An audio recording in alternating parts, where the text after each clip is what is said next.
बात करेंगे उत्तरकाशी की धराली की। धराली में बादल फटने से तबाही में अब तक 6 लोगों की मौत हो चुकी है। 11 जवान समेत 70 लोगों की तलाश तेज कर दी गई है। 60 टीम के 225 जवान रेस्क्यू ऑपरेशन में शामिल हैं। सड़कें टूट जाने से सिर्फ हेलीकॉप्टर से ही रेस्क्यू किया जा रहा है। अब तक 190 लोगों का रेस्क्यू किया गया है। आप जानते हैं सड़कें टूट चुकी हैं वहां पर, और ऐसे में भारी दिक्कत यहां पर रेस्क्यू ऑपरेशन चलाने में हो रही है। तो वहीं आप देखिए, धराली में रास्ते खोलने की कोशिश की जा रही है। पहाड़ काटकर नया रास्ता बनाया जा रहा है, क्योंकि इसके अलावा अब कोई ऑप्शन नहीं है। पहाड़ दरक रहे हैं, पहाड़ टूट रहे हैं और लोगों की जान पर बात आ रही है। धराली में त्रासदी जिस तरीके से हुई, वो पूरे हिंदुस्तान ने उन तस्वीरों को देखा। अब वहां पर सबसे बड़ा चैलेंज ये है कि ऑपरेशन जो चलाया जा रहा है, रेस्क्यू ऑपरेशन, वो सड़क मार्ग से पॉसिबल नहीं हो पा रहा है। हेलीकॉप्टर के जरिए उसको चलाया जा रहा है। देखिए, यहां पर बादल फटा, तबाही हुई। अब जानकारी यह है कि 6 लोगों की मौत हुई है। 11 जवान समेत 70 लोगों की तलाश तेज कर दी गई है। ये लोग लापता हैं। 7 टीम के 225 जवान रेस्क्यू ऑपरेशन में शामिल हैं। सड़कें टूट जाने से सिर्फ हेलीकॉप्टर से रेस्क्यू यहां पर चलाया जा रहा है। अब तक 190 लोगों का रेस्क्यू किया गया। वो तस्वीरें भयानक, भयावह, वो मंजर जिसने भी देखा रूह कांप गई। अब यहां पर भटवाड़ी में 2 जगहों पर चट्टाने गिरने से सड़क पूरी तरीके से खत्म हो गई है। पंकज राणा जरा बातचीत के लिए हमारे सहयोगी भटवाड़ी से इस वक्त हमारे साथ जुड़ चुके हैं। जैसे कि मैंने आपको कहा कि भटवाड़ी में 2 जगहों पर चट्टाने गिरने से सड़क पूरी तरीके से खत्म हो चुकी है, और वहीं से हम जानते हैं पंकज से क्या हालात हैं। पंकज, जरा बताएं, क्योंकि जाहिर सी बात है सड़क मार्ग से ऑपरेशन चलाना इस वक्त नामुमकिन है। किस तरीके से हेलीकॉप्टर के जरिए ये ऑपरेशन चलाए जा रहे हैं? ये भी कहा जा रहा है कि पहाड़ को काटकर नया रास्ता बनाया जाएगा। फिलहाल क्या है ताजा अपडेट वहां से? पिट्टी, देखिए, सड़क से रेस्क्यू चलाना असंभव हो गया है। सड़कें पूरी तरह से ब्लॉक हैं। आधा रास्ता काटा गया है। जहां 150 मीटर का पैच बंद हुआ था, उस पर आधी सड़क कटी है। उसको खोलने का काम जारी है। रात भर काम चलता रहा, लेकिन अभी तक सड़क नहीं खुली है। भटवाड़ी से आगे 3 जगह पूरी तरह से ब्लॉक है। एक जगह गंगनानी के पास पुल टूटने से पूरी तरह से रास्ता बंद है। वो 7 से 8 दिन उसे खोलने में लग सकते हैं। इसके अलावा भटवाड़ी के पास में ही 150 मीटर का पैच टूट गया है। उसको रात भर खोलने का काम जारी रहा, लेकिन लगातार ऊपर से बोल्डर गिर रहे हैं, उसको भी नहीं खोला गया। उसके बाद भटवाड़ी से ठीक 200 मीटर आगे एक और पैच खराब है, जहां पर लैंडस्लाइड से सड़क धसी है। उसको भी कल सुबह से 8 बजे से खोलने का काम जारी है, लेकिन वो भी अभी नहीं खुला। इन्हें खोलने में ऐसा बताया जा रहा है कि 6 से 7 घंटे और लग सकते हैं। लेकिन यदि ये दोनों पैच खुल भी जाते हैं, तो इससे आगे फिर गंगनानी के पास पुल टूटा है, वो उसे खोलने में 1 हफ्ते का वक्त लगेगा। वहां अगर पुल का निर्माण किया जाए तो उसमें लंबा वक्त लग सकता है। मैं इस वक्त भटवाड़ी के हेलीपैड पे हूं, और आप देखेंगे तो देखिए यहाँ पर रेस्क्यू चल रहा है। यहाँ पर हेलीकॉप्टर को उतारा जा रहा था, लेकिन अब मताली हेलीपैड ले जाया जा रहा है, क्योंकि वो उत्तरकाशी के पास का एरिया है। उस साइड आप देखेंगे तो यहाँ पर 2 एम्बुलेंस खड़ी की है स्टैंड बाई में, कि यदि कोई भी इमरजेंसी में कोई लैंडिंग यहाँ की जाती है हेलीपैड की, तो इन दोनों एम्बुलेंस से उनको अस्पताल ले जाया जाएगा। ये सारी व्यवस्था यहाँ हेलीपैड पे की थी। सुबह 2 सोटी इस हेलीपैड पे की गई थी। कुछ मजदूरों को यहाँ लाया गया था, कुछ लोगों को यहाँ लेकर आया था जो घायल है। यहाँ से उन्हें उत्तरकाशी के लिए रेस्क्यू कर दिया गया है। और एक बड़ी बात मैं बताऊं, एक परिवार है, नेपाल का एक परिवार हमारे साथ है। ये नेपाल से पहुंचे हुए हैं, और नेपाल के कुछ लोग क्योंकि इस आपदा में फंसे हुए हैं, उनसे हम बात करते हैं। कहाँ से आए हैं आप? कितने लोग थे? हम तो सर हर्षिल से नीचे आए थे। उस टाइम वो होगा बोल के हमने तो सोचा नहीं था कि हम आए थे वहाँ से हर्षिल से बाजार जाने के लिए। बाजार तक आए थे, तो वहाँ से आते आते हमें नेताला पहुँचा, तो तब तक वहाँ कांड हो गया, न्यूज़ में आ गया था।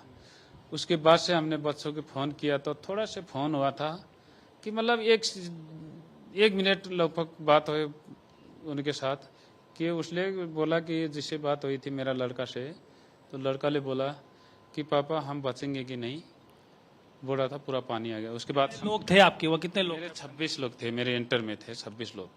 क्या काम करते थे वो रोड का काम करते थे साहब हम लोग ना। इसका ये रोड जो जा रही है हमारी है गंगोत्री की, उसमें काम करते थे हमेशा। मतलब वहीं काम करते थे हम लोग। अपना जो है खाना पीने का व्यवस्था। किसी से कोई संपर्क नहीं है अभी तक? नहीं है सर। कोई बातचीत प्रशासन से? कोई बात नहीं हुई सर किसी से। क्या अभी यहाँ क्या वेट कर रहे हैं? क्या मैं वेट ये कर रहा हूँ कि सर मुझे जैसे हालत में मेरे को वहाँ पहुँचा दे, मैं अपना बच्चों को ढूंढूँ।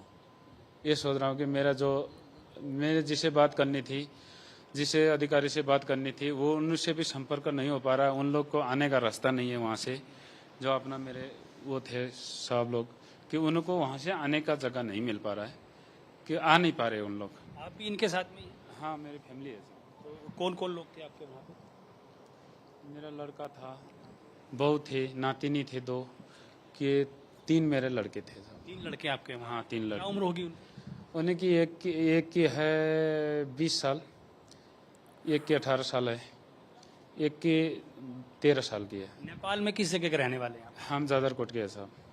रहने वाले हो। देखिए ये नेपाल का परिवार है और ये पिछले कई घंटे से यहाँ पे खड़े हुए हैं, वेट कर रहे हैं कि इनको वहाँ ले जाया जाए हेलीकॉप्टर के माध्यम से। इनके परिवार के 26 लोग वहाँ मजदूरी का काम करते थे जिनका कुछ पता नहीं चला है। इनके 3 बच्चे वहाँ थे जो लापता हैं। ये बता रहे हैं कि जब आपदा आई थी उससे कुछ देर पहले उनसे बात हुई थी, उन्होंने बताया था कि इस तरह का वहाँ ब्लस्ट हुआ है और बहुत दिक्कत हो सकती है। फिलहाल ये कह सकते हैं कि अभी फिलहाल ये मीटिंग में समझा जा प्रशासन सकता है से कि इनकी इनके बेटे और ये बातचीत बता हुई है, रहे हैं लेकिन कि पुख्ता जानकारी नहीं मिली नाती क्योंकि नातिन भी इनके वहीं पर थे। इनका तो पूरा जो परिवार है जाहिर सी बात है वहां पर था होगा, और क्या पीड़ा इन पर इस वक्त हो रही होगी, क्या दर्द इनका होगा, हम इसको समझ भी नहीं सकते। क्योंकि कह रहे हैं कि हमें किसी तरीके से बस वहां पर पहुंचा दिया जाए कि मैं अपने बच्चों को वहां से लाना चाहता हूं। फोन पर 1 मिनट की बात हुई और ऐसे न जाने कितने परिवार हैं, क्योंकि कहा जा रहा है कि 70 से ज्यादा लोग अभी भी लापता है। उससे बड़ी बात यह है, उससे बड़ा चैलेंज ये है कि वहां पर रेस्क्यू उस तरीके से नहीं हो पा रहा है। सबसे बड़ी बात है कि अगर हेलीकॉप्टर के जरिए वायुसेना वहां से रेस्क्यू कर भी रही है तो फिर लोगों को एक तो मौसम सबसे बड़ा चैलेंज है, फिर वहां से लाना और फिर उनको सेफ जगह में छोड़ना, जैसे कि हॉस्पिटल। जाहिर सी बात है वो लोग बुरी तरीके से घायल हुए हैं। अब जरा ये बताएं कि इस ऑपरेशन को और तेजी कैसे दी जाएगी, क्योंकि ये कहा जा रहा है कि जो पोकलैंड मशीनें हैं उनको एयरलिफ्ट किया जाएगा, उसके जरिए वहां पर रेस्क्यू चलाया जाएगा। वहां का मौसम इस वक्त कैसा है, सबसे पहले ये बताएं।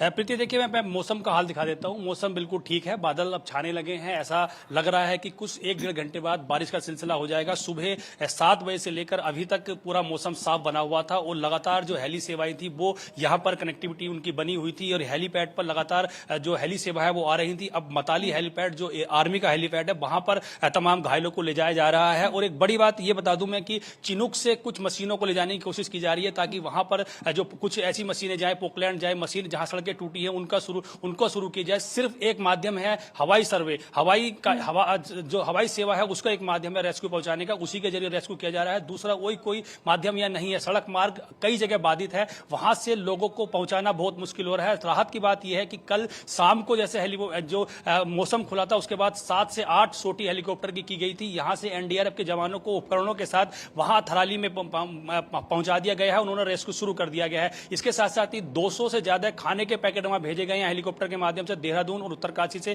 क्योंकि वहां खाने की और तमाम चीजों की दिक्कतें हो रही हैं। पानी वहां भेजाया जा रहा है, उसके साथ साथ ही खाने के पैकेट भेजे जा रहे हैं। बताया जा रहा है कि 200 से ज्यादा लोगों को जो धराली का जो जहां पर आपदा आई थी उससे शिफ्ट करके गंगोत्री क्षेत्र में शिफ्ट कर दिया गया। धर्मशालाएं हैं वहां उनको रोका गया है, वहां से उनका रेस्क्यू किया जाएगा, फिर उनको अलग अलग स्थानों पर भेजा जाएगा। 2 जवान थे जो गंभीर रूप से घायल हैं, उनको ऋषिकेश एम्स में एयरलिफ्ट किया जा रहा है, वो वहां जाएंगे, उनको वहां इनका इलाज चलेगा। कुछ जवानों का उत्तरकाशी के सरकारी अस्पताल में इलाज किया जा रहा है। कुछ जो 13 लोग कल यहां एयरलिफ्ट किए गए थे उनको घर भेजने की कोशिश की जा रही है। कुछ उत्तर प्रदेश के हैं, कुछ उनमें हरियाणा का एक परिवार था, उनको भेजा जा रहा है। तो ये तमाम चीजें अपडेट हैं। सुबह से तमाम रेस्क्यू ऑपरेशन चल रहा है। मुख्यमंत्री पुष्कर सिंह धामी उत्तरकाशी में है, वो लगातार मॉनिटरिंग कर रहे हैं। मताली हेलीपैड जो आर्मी का हेलीपैड है वहां से हेलीकॉप्टर उड़ान भर रहे हैं। 2 हेलीकॉप्टर ने सुबह देहरादून से उड़ान भरी थी जो सीधे हरसिल गए और हरसिल में उन्होंने खाने के पैकेट भेजे। कुछ अधिकारियों को वहां ड्रॉप किया गया है ताकि आगे की मॉनिटरिंग की जाए। ये तमाम चीजें अभी की अपडेट में बता रहा हूं। उसके साथ साथ एक बड़ी बात यह है क्योंकि जो ब्लॉक हुए हैं, जो सड़कें ब्लॉक हैं, भटवाड़ी से लेकर आगे की 3 जगह जो ब्लॉक हुई हैं उनको खोलने का काम किया जा रहा है।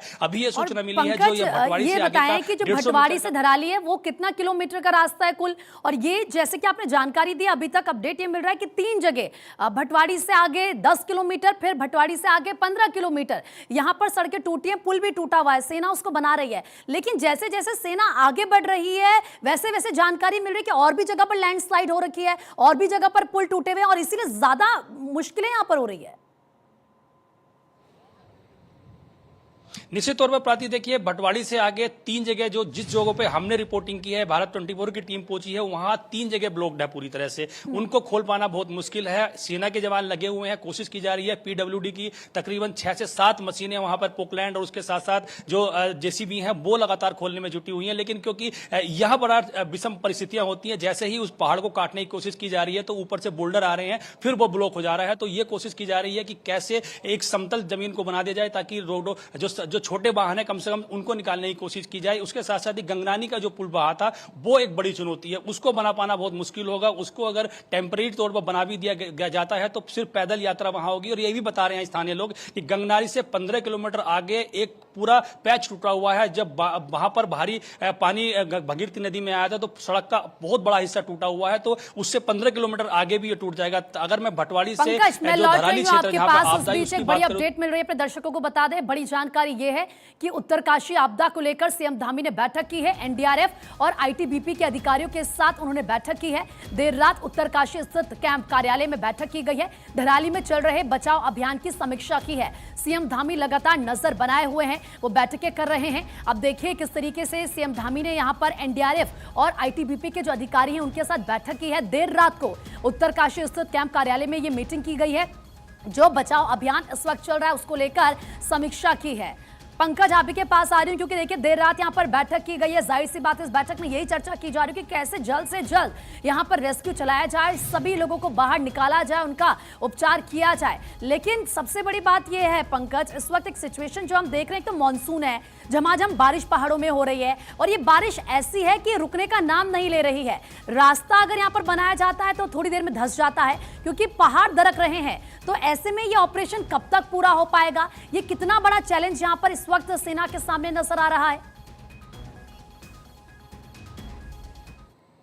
देखिए बहुत बड़ी चुनौती है। ऑपरेशन कब तक सक्सेस होगा ये कह पाना बड़ा मुश्किल है, क्योंकि अभी तक जो लोग सुरक्षित थे उनको निकाला गया है। अब दूसरी बात यह है, अब बी प्लान पे सरकार ने काम शुरू किया है, क्योंकि पहले उन लोगों को सुरक्षित स्थानों पर भेजना था जो वहां पर फंसे हुए थे, उनको गंगोत्री में शिफ्ट कर दिया गया, धर्मशाला में। अब जो लोग इधर उधर भटके हैं, जिन लोगों की जानकारी मिल रही है, जैसे अभी हमने नेपाल के लोगों से बात की है, उनकी जानकारी उनको मिली है, 26 लोग उनके गायब हैं।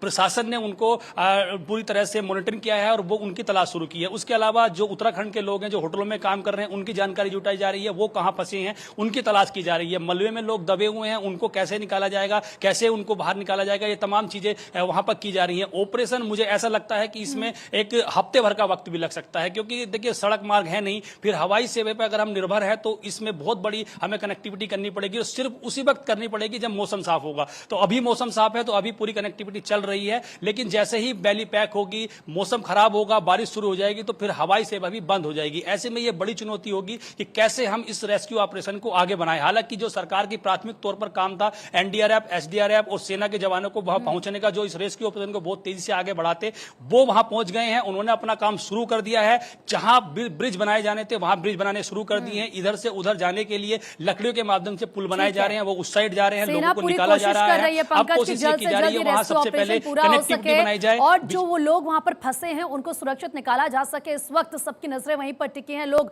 ये प्रार्थना कर रहे हैं कि सभी लोग सुरक्षित हों। फिलहाल आपका बहुत बहुत शुक्रिया पंकज, आगे भी हम आपसे पल पल के अपडेट लेते रहेंगे। लेकिन फिलहाल इसी के साथ एक बड़ी खबर आपको बता दें, अफ्रीकी देश घाना में हेलीकॉप्टर